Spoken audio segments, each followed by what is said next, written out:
네, 오늘 저는 룻기 강의 세 번째 시간입니다. 하나님의 생각을 알면 길이 보인다. 이런 제목으로 하나님 말씀을 전하겠습니다. 어떤 사람이 복을 받고 살까요? 어떤 사람이 하나님의 복을 받을까요? 하나님은 누구에게 복을 주실까요? 여러분 생각은 어떠세요?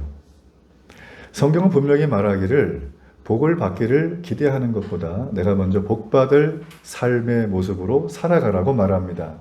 복 있는 자라가 되라고 말하죠. 우리가 너무나 좋아하는 시편 1편의 말씀, 자 함께 한번 해볼까요? 시작. 복 있는 사람은, 그죠? 복 있는 사람은. 자, 복 있는 사람에 대해서 시편은 우리에게 말을 해줍니다. 시편은 지혜 문학이라고 하죠. 지혜는 여기 가면 돈 벌어, 이 문제가 이게 해결돼, 이게 지혜가 아닙니다. 여기서 지혜는 피조물인 인간이 하나님을 볼 수 있는 눈, 하나님의 마음을 경험할 수 있는 심령, 이게 바로 지혜라는 거예요. 자, 복 있는 사람은 악인의 꾀를 쫓지도 않고 따르지도 않고 가지도 않아요. 그죠? 여러분 시편 150편 전체의 주제가 바로 이거라는 걸 꼭 마음에 기억하시면 좋겠어요. 자, 어떤 어린아이가 이제 5살쯤 됐는데 퇴근하고는 아빠한테 아빠 100만 원만 주세요. 그러면 줘야 돼요? 안 줘야 돼요? 상문 형제님. 안 줘야 되죠. 왜 안 줘야 돼요? 그렇죠. 우리 상문 형제님이 아주 내가 보니까 명민해요. 자, 분별을 잘. 주면 큰일 납니다. 자, 그런데 이 어린아이가 장성했어요. 다 커고 이렇게 됐어요. 자, 이 어린아이가 다 크면 이 어린아이가 100만 원 주세요 라고 말하기 전에 아버지가 어떻게 할까요? 알아서 줘요. 그렇죠? 자, 마찬가지로 우리가 하나님 앞에 주님, 제게도 복을 주세요.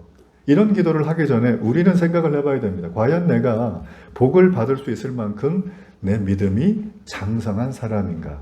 이 질문을 먼저 내 자신에게 해야 한다는 것입니다. 우리는 룻기의 3인방 중에 하나인 나오미라는 사람을 오늘 살필 것입니다. 이 나오미가 과연 복을 받을 만큼 믿음의 장성함이 있는 사람인가? 여러분 성경은 나오미를 어떻게 말할까? 오늘 그 부분을 우리가 좀 집중적으로 볼 겁니다. 그러면서 하나님은 그 나오미라고 하는 인생의 실패자로 보이는 고통과 비참한 삶 속에 있는 그녀를, 그 가문을 어떻게 이끌어 가시는가를 우리가 한번 추적해 보기를 이 시간 원한다는 거예요. 자, 그러면 나오미에게 있어서 하나님은 어떤 분이셨는가? 여러분 그게 바로 우리 룻기 1장 21절 말씀에 있어요. 제가 한번 읽어볼게요. 내가 풍족하게 나갔더니 여호와께서 내게 비어 돌아오게 하셨다.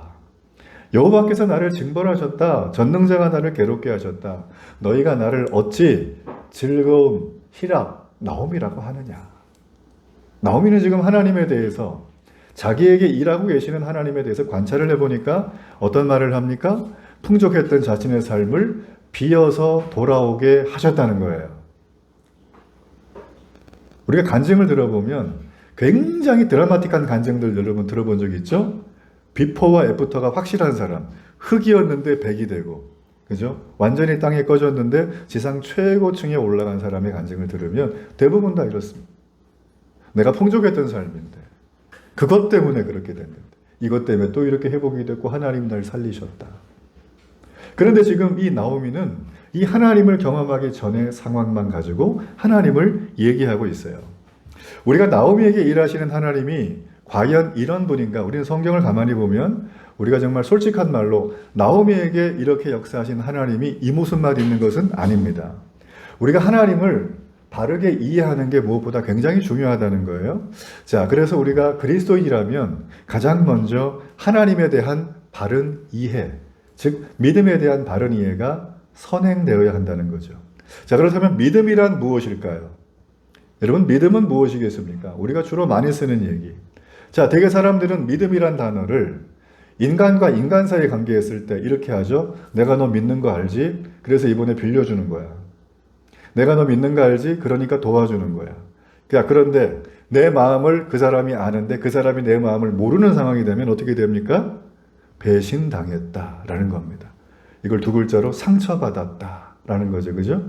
그래서 상처받은 사람이 우리 주변에 굉장히 많이 양산이 되고 있습니다.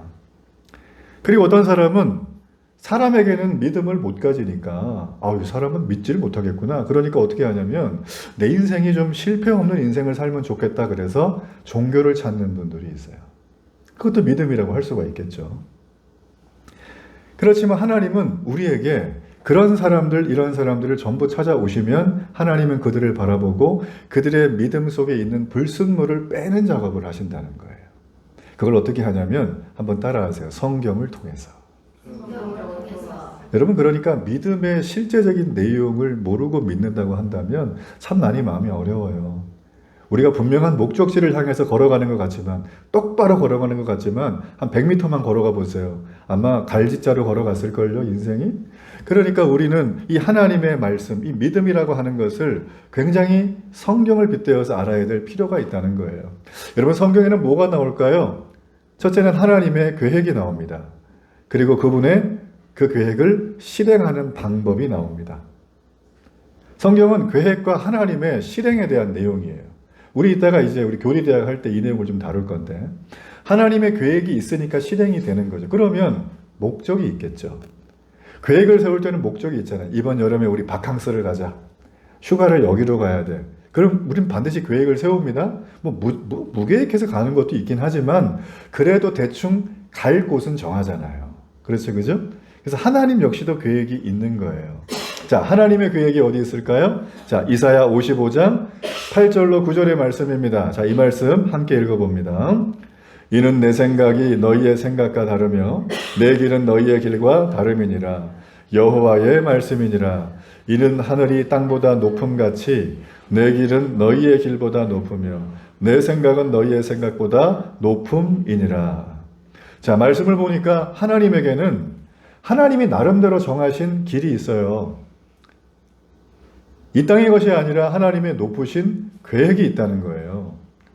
그분의 뜻이 있어요. 그분의 생각이 있다는 거죠. 그러니까 우리들의 생각이나 길과는 전혀 다르겠죠. 여러분, 그러므로 믿음이란 무엇인가? 믿음은 내가 원하는 것을 내 방식대로 이루어주기를 원하시는 하나님을 기대하는 게 아니라, 믿음은 하나님의 생각과 하나님의 정하신 길을 발견하는 거예요. 그리고 우리는 거기에 기쁨으로 순종하는 것입니다. 우리는 나오미의 가정을 살폈는데, 나오미는 지난 10여 년 전 자기가 살고 있는 베들레헴이라고 하는 고향 땅에 깊은 흉년이 들었습니다. 여러분, 베들레헴은 하우스 오브 브레드라고 하는 베이커리예요. 빵집. 그 뜻을 가지고 있어요. 먹는 게 넘쳐나던 곳인데 흉년이 들어서 먹을 게 없는. 그래가지고 그들이 선택한 방법은 뭐냐면 저 외국으로 이민을 가는 거였죠. 그들은 자기가 살기 위해서 이쪽에 가면 소망이 있을 거야 하고서 이민을 갔지만 그들의 소망을 하나님은 허락하지 않으셨습니다. 오히려 나오미가 자기가 의지하고 있었던 것이 있어요. 나오미는 여성이에요. 여자로서 의지하고 있었던 것, 그의 남편, 그의 아들을 하나님은 사라지게 만드셨습니다. 왜 그렇게 하셨을까? 우리가 살피겠지만 하나님은 다시 고향으로 돌아오기 위해서 그 나오미가 의지하는 것들을 다 가져갔어요. 이게 바로 하나님의 생각이에요. 자, 이사야 말씀은 바로 이런 맥락이라는 것입니다. 내 생각은 너희 생각과 다르고 내 길은 너희 길과 다르다. 내 생각은 너희 생각보다 높다. 사실 오늘 설교의 전체적인 흐름은 바로 이 내용이라는 거예요.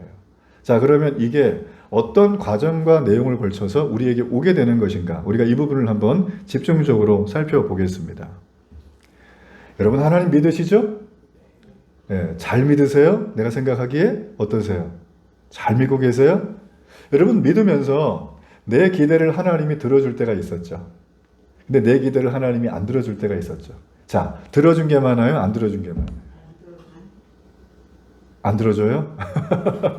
안 들어주시는구나. 제가 들어주기를 기도하고 있어요. 제 것도 잘 안 들어주시더라고요, 하나님이. 그래, 우리는 믿음 생활을 하면서 느껴지는 거는 하나님은 내 거 잘 안 들어주는 느낌이에요. 근데 옆에 분 보면 저 형제, 저 자매님, 저 집은 너무 잘 돼. 우리 그럴 때 어떤 마음이 들어요? 부럽죠. 그러면서 하는 얘기는 내가 속으로 얘기하잖아요. 아니, 나는 하나님이 주워왔나? 쟤만 축복하고 나는 도대체 뭐죠? 그러면서 교회에 오는 게 내 몸은 와 있지만 내 마음과 생각은 항상 콩밭에서 놀고 있는 거예요. 아니, 믿음을 가졌는데 하나님은 왜 나한테 이렇게 하는 거야? 뭐 믿어봐야 별게 없네. 몸은 교회 와서 하나님을 찾지만 그리스도에게 내 생각과 마음까지 주지를 못하고 어정쩡한 상태로 교회 다니는 분들이 많을까요, 적을까요? 예전에 제가 그랬다니까요. 말씀드리지만. 되게 많아요. 그런 분들이. 의외로 많아요. 여러분, 사실 많은 분들이 이 상황에 머물러 있다 보니까 내 생각과 마음을 우리 그리스도께 드리는 게 굉장히 어색합니다. 그리고 그분에게 대화를 하는 건 더 어색합니다. 마음을 못 드리게 되니까. 그렇지만 교회는 와야 되겠기 생각을 하니까 교회는 와요. 그럼 교회 와서 이분들이 하고 있는 종교적인 활동을 뭐라고 하죠? 종교 생활이다라고 하는 것입니다. 그러니까 종교인들은 마음과 생각까지도 자기가 믿고 바라는 어떤 대상, 그 신에게 줘요, 안 줘요? 안 줘요. 그렇잖아요? 그게 바로 종교인이라는 거예요. 여러분, 기독교 신앙은 종교 생활이 아닙니다. 제가 자주 말씀드리죠. 기독교 신앙은 하나님의 복음을 만나는 생명의 역사죠. 이 복음을 만난 생명의 역사를 경험한 사람들은 그의 삶에서 지속적으로 복음이 드러나고 냄새가 나고 나타나게 돼 있어요. 내 관심사가 꿈에 나타나는 것처럼 내 관심사가 주님이고 내 관심사가 복음이면 이게 내 삶 속에 계속 드러나게 되어집니다. 자, 이런 삶을 살아가는 걸 뭐라고 하죠? 그리스도인의 삶이라고 하는 거예요. 복음서의 맥락으로 보자면 제자의 삶입니다. 우리는 누구나 다 예수님의 제자인 거예요. 그래서 이 삶을 드러나는 게 정상, 이 삶이 덜 드러나는 게 어정쩡, 안 드러나는 건 비정상, 종교인이라고 말하는 거예요. 아주 심플해요. 근데 여러분, 어떤 분이 예전에 이런 얘기를 하니까 이런 말을 하셨어요. 목사님, 그거 내가 감추고 일부러 그렇게 할 수는 있는데요. 가능해요. 근데 그게 얼마나 되겠어요? 한 5년 할 수 있겠어요? 10년 할 수 있겠어요? 자기 인생이 너무 아까운데 못합니다, 사람은.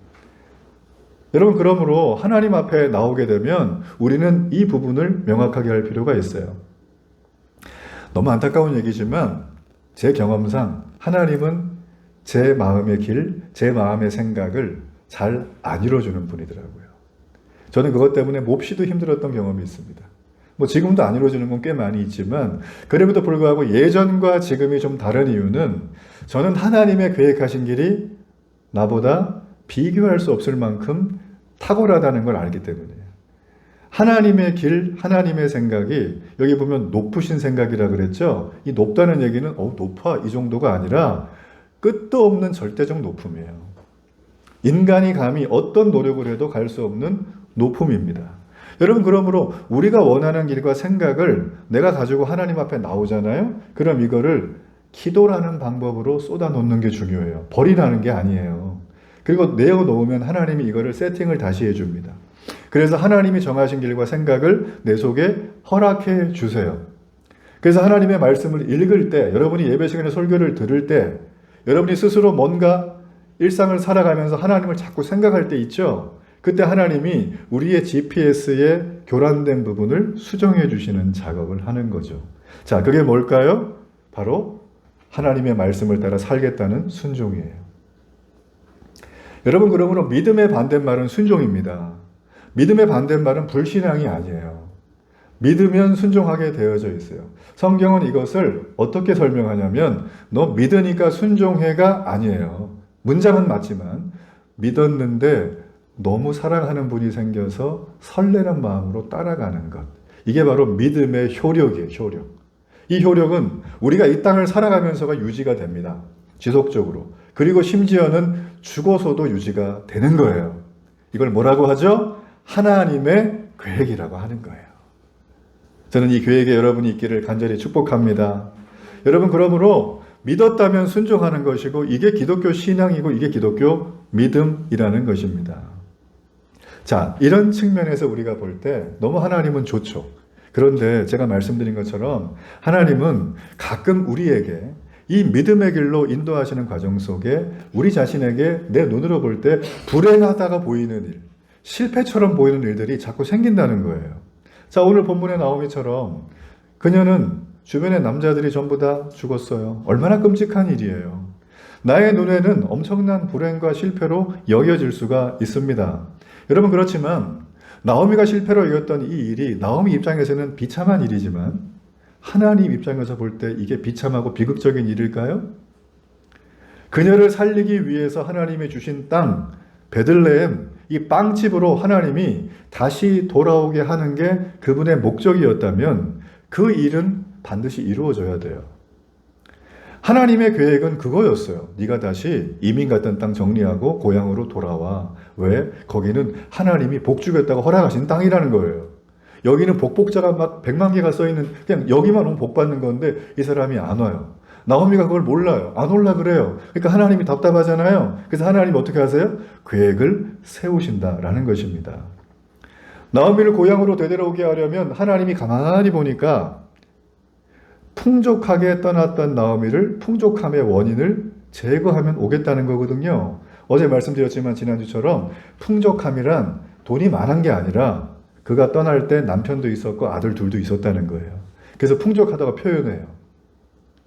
그런데 하나님이 보니까 이 풍족함을 제거하면 다시 돌아오려고 하는 마음이 생기겠죠. 나오미가 하나님을 생각을 하겠죠. 그리고 여기는 안 되겠다. 내가 다시 돌아가야 되겠다. 아마 결정을 하게 될 것입니다. 나오미가 하나님을 다시 생각하고 고향으로 돌아오게 된다면 결국 나오미는 살아나게 되고 이와 더불어서 하나님의 계획도 성공을 하게 되는 거죠. 여러분, 그렇기 때문에 우리가 하나님 편에서 보는 게 중요해요. 하나님 편에서 볼 때 지금 나의 불행과 실패가 실패라고 말할 수가 없고 오히려 정반대로 하나님의 일이 이루어져 가는 과정이다. 내가 볼 때 실패로 보이는 것이 하나님 눈으로 보면 성공이라는 것입니다. 기독교 신앙과 믿음은 무엇입니까? 이걸 빨리 눈치채는 거예요. 그러면 순종이 가능해져요. 내 인생 왜 꼬여요? 내 인생 왜 이렇게 힘들어요? 왜 나만 사람들이 안 도와줘요? 이런 말 많이들 합니다. 저도 많이 했다니까요, 그거를. 수없이 많이. 지금은 안 해요. 그건 내 눈이니까. 내 입장이니까. 내 마음이니까. 내 길이고 내 생각이었기 때문에. 전 여러분이 하나님의 생각을 여러분의 삶의 기준으로 삼기를 바랍니다. 이게 기독교 신앙이에요. 자, 우리가 분명히 알아야 될 것은 바로 이런 겁니다. 이렇게 하나님이 일을 하시는데 이 하나님이 너무나 놀랍고 감격스러운 사실은 여러분을 위해서 지금도 쉬지 않고 하나님은 이 일을 이루기 위해서 일하고 계신다는 거예요. 누구를 위해서? 여러분 자신을 위해서. 그래서 여러분은 소중한 사람이에요. 여러분은 정말 소중한 사람이에요. 무턱대고 내가 자존감이 높다 그게 아니라 우리의 근거는 여기에 있다라는 것입니다. 자, 그럼에도 불구하고 우리는 인간이죠. 육체를 입고 살죠. 육체에 한계가 있죠. 연약하죠. 그래서 이런 생각을 간혹 한다는 거예요. 아니, 우리가 실패를 하게 하셔서 이게 하나님의 뜻이 되고 그래서 우리가 하나님 생각하고 하나님 의지하고 천국만 소망하고 다 이렇게 하는 게 다 하나님의 일인 건 내가 다 알아요, 하나님. 근데 굳이 나를 실패를 하게 하셔야겠어요? 이런 질문이 들어요, 안 들어요? 인간이면 든다는 거예요. 우리 한번 솔직히 보자는 거예요. 여러분 안 드십니까? 저 많이 들던데. 저는 많이 든다는 거예요. 이 생각이 타당하죠? 근데 어느 날 제가 말씀을 보다가 하나님이 제 마음에 노크하는 음성을 하나 들었어요. 제가 이제 이런 비슷한 하나님 앞에 투정을 좀 부리니까 하나님 이런 마음 주시는 거예요. 지금 네가 생각하는 그 푸념은 네 마음의 본심이 욕심에 가득 차서 하는 얘기 아니냐. 제가 그 어떤 마음의 그런 좀 그 하나님의 호소 같은 얘기를 듣고 굉장히 마음이 제가 힘들었어요. 하나님은 이것도 그냥 보시는구나. 여러분, 하나님께서는 저의 이러한 생각까지도 버릴 때까지 하나님은 지금도 쉬지 않고 일하시는 분임을 믿습니다. 하나님이 이걸 버리게 하기 위해서 우리에게 고통이 필요하면 고통도 줘요. 실패가 필요하면 실패도 준다는 거예요. 왜요? 이걸 알게 하기 위해서. 이걸 알게 하기 위해서. 여러분, 이 땅에서 복음이 삶이 되는 그리스도인으로 산다는 것은 이처럼 전적으로 하나님만 의지하고 살아가는 것을 배우는 것입니다.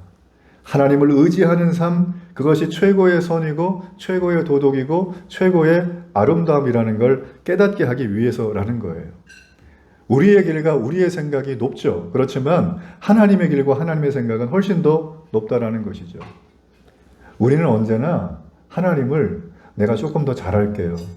내가 조금 더 최선을 다할게요. 하나님 제가 예전에 했던 거 아시죠? 이런 식으로 접근을 한다는 거죠. 그러나 일반적인 종교 생활은 가능할지 몰라도 하나님에 대한 우리의 신심, 우리의 믿음은 그걸로 접근할 수가 없습니다. 왜냐하면 하나님이 우리에게 그런 식으로 접근해 오시던가요? 너 이거 하면 요번에 이거 해줄 거야. 한 번도 그런 적이 없습니다. 하나님은 대신에 이 땅에 낮고 낮은 우리 인간, 죄인된 우리 인간의 몸을 입고 이 땅에 오셨죠. 그 몸을 입고 오셔서 우리의 눈높이를 맞추시면서 우리를 위해 눈물을 흘리셨죠. 그리고 그분은 입을 열 때마다 하셨던 얘기가 뭘까요? 천국은 이런 것이니. 하나님 아버지가 계신 곳을 소개해 준 유일한 분이에요. 그분은 하나님과 함께 있던 분이시고 삼위일체 하나님이신데 이 땅에 오셔서 우리에게 그 얘기를 해주시는 거예요. 그리고 천국에 가려면 이래야 된다고 설명을 해주셨어요. 여러분 복음서를 객관적으로 읽어보세요. 전부 예수님은 그 얘기했지 누구를 비판하거나 내 마음을 몰라줘서 제가 힘들고 상처받았어 이런 얘기가 단 한 번도 없어요. 저는 그걸 보면서 얼마나 부끄러웠는지 몰라요. 어제도 부끄러웠어요. 사실은 제가 설교를 다시 보면서 와 나는 이런데 난 언제 이쯤까지 갈까. 제 마음에 이런 고록한 소원과 갈망이 생기는 걸 제가 느꼈습니다. 여러분 그러나 우리가 감사할 부분은 하나님은 우리들의 이러한 생각과 마음까지도 다 아시고 보고 계신다는 거예요. 그러면서 우리를 나무라고 우리를 징계하고 우리를 질책하는 게 아니라 하나님은 이걸 알게 하기 위해서 다양한 방법으로 일하시며 우리를 이끌어 가신다. 그분이 이루어 가시는 믿음의 여정인 성화를 완전히 영화롭게 이루기 위해서 하나님은 절대 쉬지 않는 분임을 믿습니다. 때로 여러분에게 실패가 와도 고통이 와도 그 주님을 바라보며 이겨내기를 바랍니다. 자, 우리가 또 하나 해야 될 부분은 자, 나오미를 이렇게 실패하고 비참하게 만든 하나님은 그러면 그녀의 인생에 그녀의 가문에 어떻게 인생을 이끌어 갔냐라는 거예요. 자, 우리가 나오미라는 사람 결혼한 유부녀죠. 이 나오미가 의지했던 사람이 1장부터 쭉 나와요. 자, 그 사람이 누구겠어요? 네 글자예요. 엘리멜렉이에요. 그의 남편이라는 거예요. 여러분 여자에게 있어서 남편을 의지하고 힘을 얻고 남편을 내 모든 삶의 전부라고 얘기하는 건 예나 지금이나 다 이치에 맞는 얘기입니다. 요즘이야 뭐 사실 남편이 없다는 게 그렇게 흠이 되지 않은 시대가 됐죠. 여자분들도 얼마든지 혼자서 사회생활 하면서 소득 생산활동하고 살고 뭐 좋은 일을 할 수 있는 일들이 다 세팅이 돼 있는 사회입니다. 자, 그런데 우리가 보고 있는 룻기는 벌써 한 3000년 전의 얘기라는 거예요. 자, 이 당시에 여성으로 혼자 산다는 것. 여러분 이스라엘 사회에서 여자에게 남편이 없다는 것은 수치와 조롱의 대상이었어요. 안전을 보장받지 못하는 삶이었어요. 남편이 없다는 건 자신을 도와줄 존재가 없다는 거고 자기에게 보호의 대상이 전혀 없다라는 얘기예요. 그리고 또한 이스라엘이라고 하는 나라는 독특한 문화가 있는데 여자에게 상속을 해주지 않아요. 기업을 물려주지 않아요. 민수기에 보면 더러 예외가 있긴 하지만 여러분 이때는 사삭이라는 걸 기억해야 된다는 거예요. 자, 그래서 여자 몸으로 당시에 산다는 것은 정말 굉장히 고달픈 삶입니다. 어디서도 마음을 둘 데가 없는 그 삶을 내 목숨이 다하는 동안 살아가야 되는 삶. 자, 나오미가 바로 그런 삶을 살았어요. 자, 그런데 오늘 본문 말씀에 보니까 나오미에게 복음의 소식이 들려옵니다. 남편을 대신할 한 사람이 딱 나타난 거예요. 자, 그게 누굴까요? 자, 룻기 2장 1절입니다. 함께 한번 읽어보겠습니다. 나오미의 남편 엘리멜렉의 친족으로 유력한 자가 있으니 그의 이름은 보아스더라. 놀라운 말이죠. 자, 보아스를 뭐라고 표현하고 있습니까? 유력한 자. 유력한 자가 어떤 말을 하는 거겠어요? 유명한 사람? 뭐 그것도 되겠지만 이 유력한 사람이라는 건 그 동네 지주예요. 동네 가장 영향력이 있고 돈도 제일 많고 덕스러움이 넘치는 사람입니다. 자, 이 사람을 지금 얘기를 하면서 나오미가 얘기를 하는데, 자, 고향에 돌아온 나오미의 이야기를 우리가 보고 있는데, 보니까 이 사람이 보아스를 딱 만났어요. 근데 보아스를 만났을 때 뭔가 굉장히 중요한 의미가 있는 것을 우리가 느낌적으로 알 수가 있죠. 자, 그게 바로 룻기 4장 17절에 나오는 얘기인데, 제가 한번 읽어볼게요. 그의 이웃 여인들이 그에게 이름을 주어주되 나오미에게 아들이 태어났다 하여 그의 이름을 오벳이라 하였는데 그는 다윗의 아버지인 이새의 아버지였더라. 자, 지금 룻이 보아스와 결혼해서 아들을 낳았는데 그러면 그 아들은 누구 아들이에요? 보아스와 룻의 아들이죠. 또 이렇게 말씀해 보니까 어떻게 돼 있어요? 나오미가 아들을 낳았다. 이거 여러분 어떻게 해석을 해야 되겠습니까?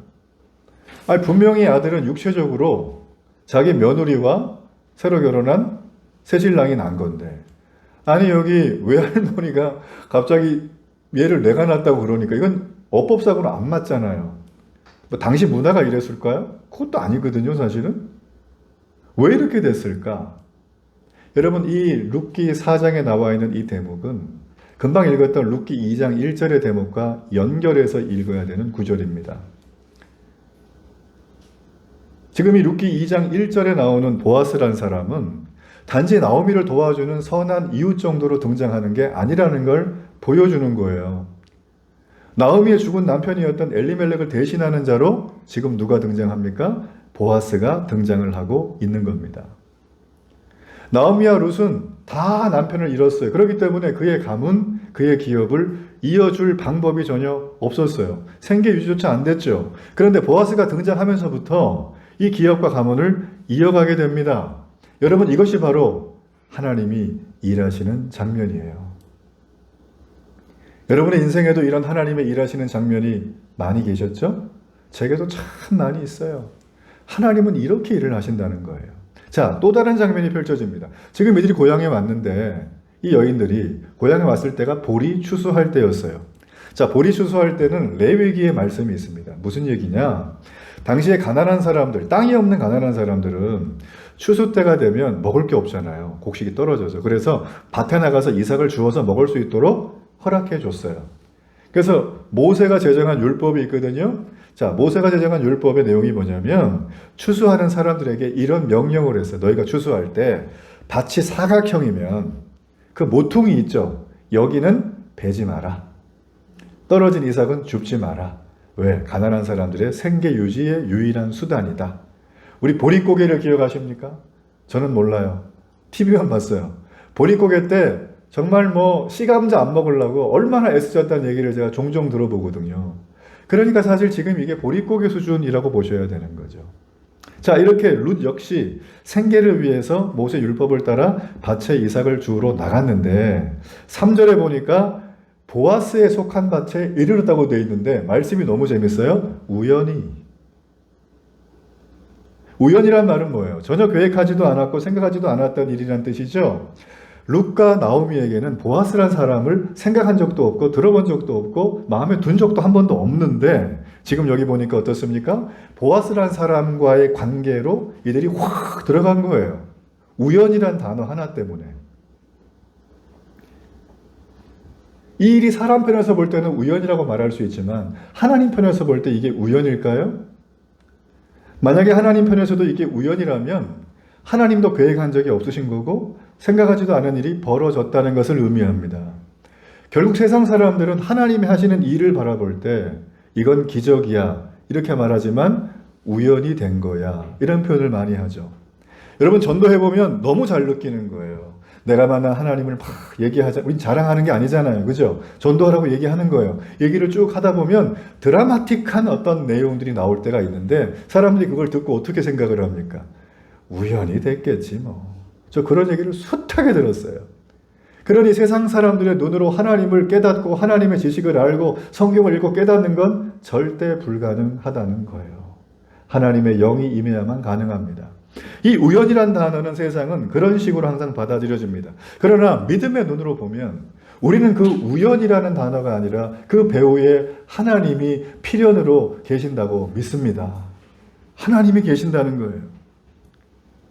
우리는 앞서 말한 대로 나오미의 남편이 죽으면서 족보가 끊어지는 걸 눈으로 보고 있었습니다. 그런데 4장을 보면 보아스 때문에 족보가 이어지죠. 다윗이 태어나죠. 결국 다윗을 통해서 그 후손이 메시아 예수 그리스도가 태어나요. 자, 우리가 이렇게 볼 때 엘리멜렉으로 계속되었다면 예수님과 상관없었을 나오미라고 하는 한 여인의 인생이 엘리멜렉이 죽고 나서 그 자리에 보아스가 들어오면서 예수님의 직계 조상이 되는 거예요. 메시아 계보를 잇는 생명의 기업을 잇는 자가 되는 것입니다. 이게 바로 고엘이라고 하는 의미의 핵심적인 뜻이에요.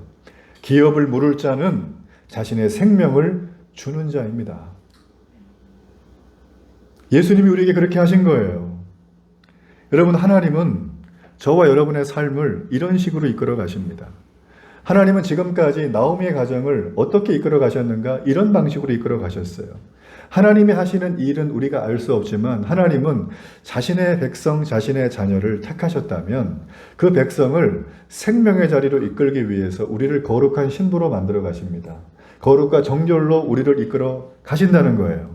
자기의 백성의 생명으로부터 끊어지지 않게 하기 위해서 모든 방법을 하나님은 다 동원하십니다. 제가 좋아하는 간증 중에 하나가 무엇이냐면 어릴 때 예수님 믿다가 돌아오신 분의 간증. 제가 참 좋아요. 그런 분의 간증. 네. 저는 어릴 때 믿지 않았고 지금 믿고 쭉 왔지만 어릴 때 믿다가 세상에 가셨다가 어떤 일 때문에 다시 돌아오신 분들의 얘기를 들으면 그렇게 마음에 기쁨과 감사가 제가 있어요. 와, 하나님 정말 놀라우시구나. 네. 우리 지금 교회에도 그런 분들 계시죠? 지금 여기 보게 되어지면 하나님은 그런 방식으로 우리를 다루시지만 고통이라는 방식으로 다루시지만 우리를 그렇게 하나님은 생명만을 남겨놓기 위해서 나오미에게 있었던 악과 결별하게 하시는 거예요. 그리고 우리가 의지하는 것들을 끊어내면서까지 하나님은 우리에게 생명을 주도록 허락하시는 겁니다. 여러분, 배를 타보셨나요? 배를 타면 배가 흔들릴 때가 있죠.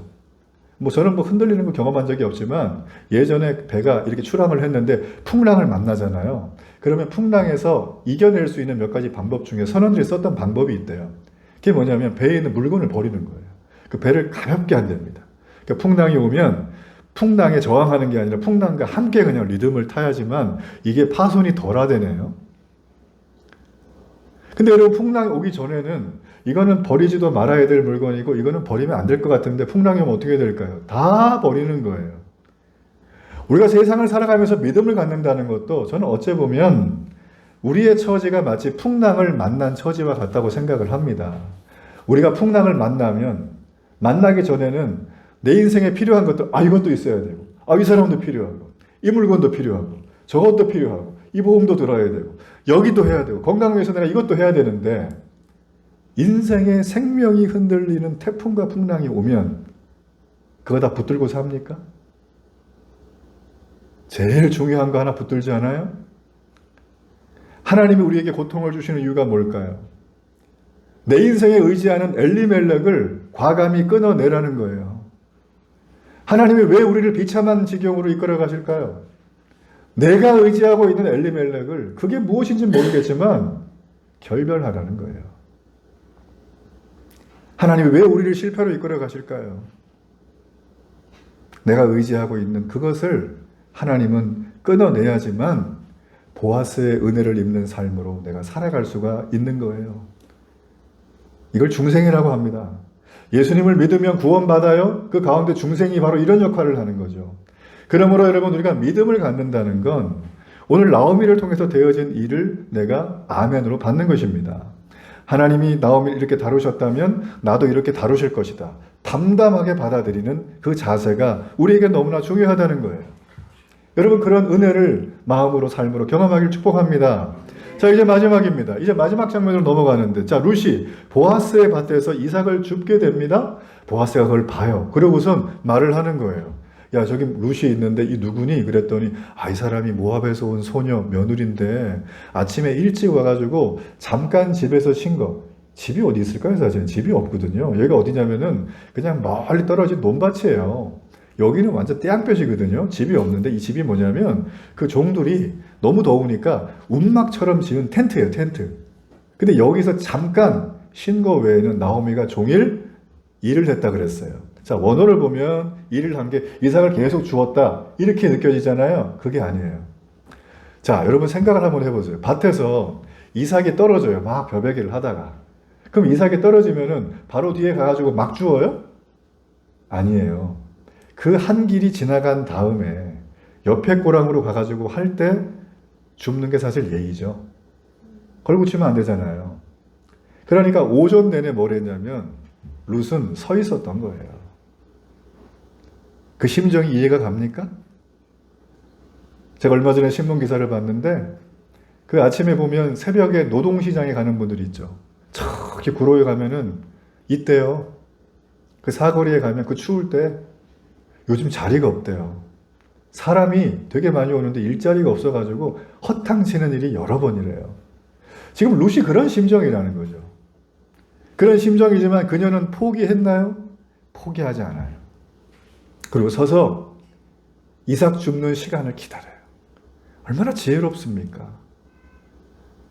우리에게 실패가 오면 이런 오전 시간의 기다림의 과정이 우리에게 반드시 필요합니다. 에이, 하나님은 날 안 사랑하나 봐.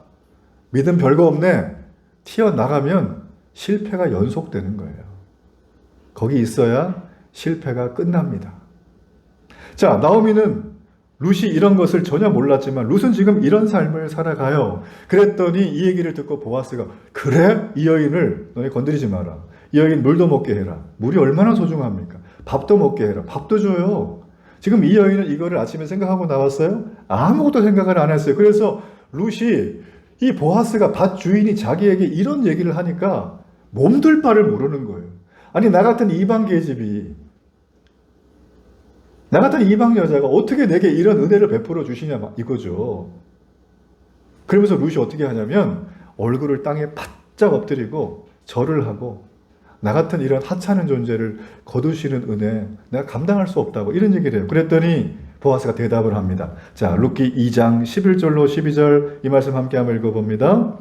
보아스가 그에게 대답하여 이르되 내 남편이 죽은 후로 내가 시어머니에게 행한 모든 것과 내 부모와 고국을 떠나기 전에 알지 못하던 백성에게로 온 일이 내게 분명히 알려졌느니라. 여호와께서 내가 행한 일에 보답하시기를 원하며 이스라엘의 하나님 여호와께서 그의 날개 아래 보호를 받으러 온 내게 온전한 상 주시기를 원하노라 하는지라. 지금 보아스는 룻이 부모를 고국을 떠나서 알지 못하는 백성에게 이곳으로 이민 온 걸 잘 알고 있었어요. 그러면서 그의 마음이 얼마나 두려웠을까 그녀의 마음이 보아스는 짐작했어요. 그래서 그녀에게 어떤 말을 하냐면 이런 말을 하는 거예요. 이스라엘의 하나님 여호와의 날개에 보호받으러 온 걸 내가 안다. 우리가 교회 나올 때 이 마음 아닙니까? 하나님을 믿을 때 우리가 이 마음이에요. 하나님이 나를 보호해 주시면 좋겠다. 하나님의 날개 아래 들어가면 좋겠다. 그 얘기를 하는 거죠. 그러면서 하는 얘기가 이런 마음을 가지고 있는 이방 여인 룻이요. 하나님이 내게 상 주시기를 내가 간절히 기도할 거다. 최고의 칭찬이죠. 최고의 위로죠, 이게. 여러분, 이런 위로와 격려가 여러분의 삶의 일상이 되기를 축복합니다. 자, 그렇다면 그 상은 무엇인가? 바로 하나님의 보호 아래 있는데 하나님이 온 게 아니라 누가 와요? 보아스가 하나님의 마음을 가지고 그녀를 보호해 주기 시작을 하는 거예요. 남편의 보호 아래 살아가던 사람이 이제는 여호와의 날개 아래 오겠다고 먼 길을 떠나왔고 하나님은 그 여인을 기억하시고 내치지 않고 보아스를 통하여 그를 보호하게 하시는 장면. 이 보아스란 사람의 이름의 뜻은 하나님 앞에 예배하는 유력한 자란 뜻이에요. 여러분, 우리는 이 나오미와 룻을 통해서 지금까지 하나님의 생각을 알았습니다. 하나님의 계획을 알았습니다. 하나님이 어떤 마음을 가지고 우리에게 일을 하시는지, 우리를 인도하시는지를 우리는 잘 알았어요. 정말 중요한 것이 뭐냐면 우리가 우리의 삶 속에 우리의 길과 생각을 버리라는 게 아니에요. 아무 의미 없는 게 아닙니다. 이걸 어떻게 해요? 하나님께 쏟아내라는 거죠. 기도함으로. 그러면 하나님이 우리의 삶 속에 하나님의 계획을 들려주십니다. 하나님의 마음을 알려주십니다. 그러면 우리는 기쁘게 받는 거예요. 그리고 하나님의 계획과 내 계획을 비교하지 말고 그냥 내 계획 싹 정리하고 하나님 계획으로 가는 거예요. 하나님 좋아하는 거 하는 게 복 있는 사람인 줄로 믿습니다. 여러분, 하나님을 의지하는 건 이렇게 수지 맞은 거예요.